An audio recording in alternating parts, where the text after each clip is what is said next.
So we're here at the Two Rivers Artisan Coffee Shop in Newcastle, Pennsylvania, where they have an epic white coffee. We're about to go meet the creator, the owner, and the man, the myth, the legend. Let's go meet him.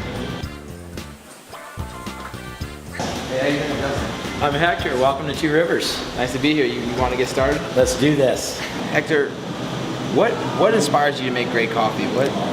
See, and probably because I'm a coffee junkie myself, so I want to drink good coffee, and I think once you're drinking something that's good, or like anything, once you're into something that's really, really awesome, you want to share it with people. So it was, I guess, maybe a selfish thing that started this off, but it's been pretty fun. Yeah, sweet. So you guys have a unique white coffee here.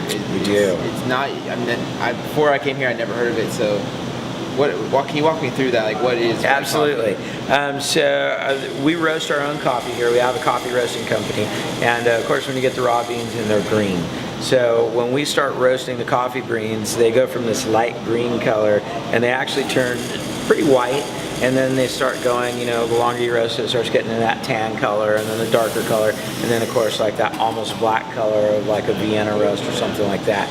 So the white coffee is going to be something that we stop roasting the coffee just after it loses its greenness. Can you walk us through the process of making white coffee? Yeah, absolutely. So we're going to make a couple here. We're going to make probably one of our best-selling drinks called Unicorn Kisses. And we actually kind of pre-grind our white coffee on an as-needed basis because we got to use a special grinder for it because the beans are a lot more rigid than traditional coffee.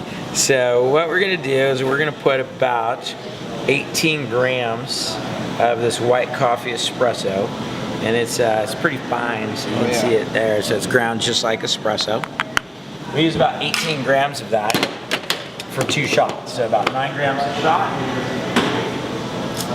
So what we're going to do is we're going to take 187 degree water, and we're going to add that to our 2 shots of white coffee espresso in there. Now, do you guys play around with the temperature and stuff like that? We do. For these AeroPresses, we tend to use between 182 and 187 degrees when it comes out of our dispenser. You know, we're scrubbing off a few degrees as it goes into the kettle. We're scrubbing off a few more degrees as it pours from the kettle into here. So, but our goal is to try and be using water that's about 175 degrees up to the point where we're at not more than 180 degrees in these AeroPresses.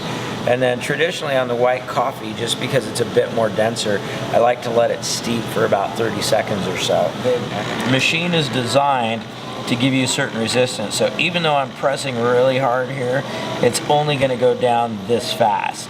And it's actually using an air pocket to drive the water through the espresso grounds. And boom, that's our first shot. And white coffee doesn't have what's traditionally known as crema. So when it pours out, it just pours out nice and clean. And I'm making you guys Unicorn Kisses, right? Unicorn Kisses. So someone asked me, well, can you describe the flavor?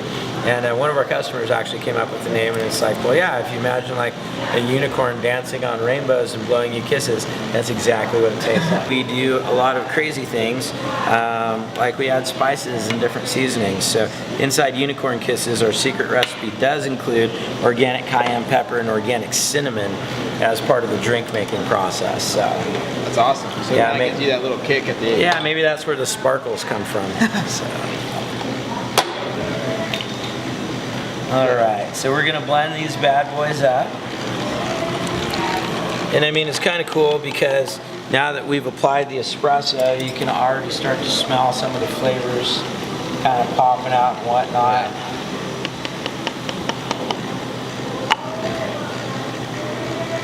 And then we're going to bring our milk to a nice good temperature, not too terribly hot, but about 155 degrees. 150 degrees. And then we'll layer that milk on top of our espresso, and then we'll crown it with a little bit of homemade whipping cream, if that's cool with you guys. Oh yeah, definitely. Okay, let's top these babies off. You know about food, what do you know about Gaia? Gaia did this for your mother. I thought,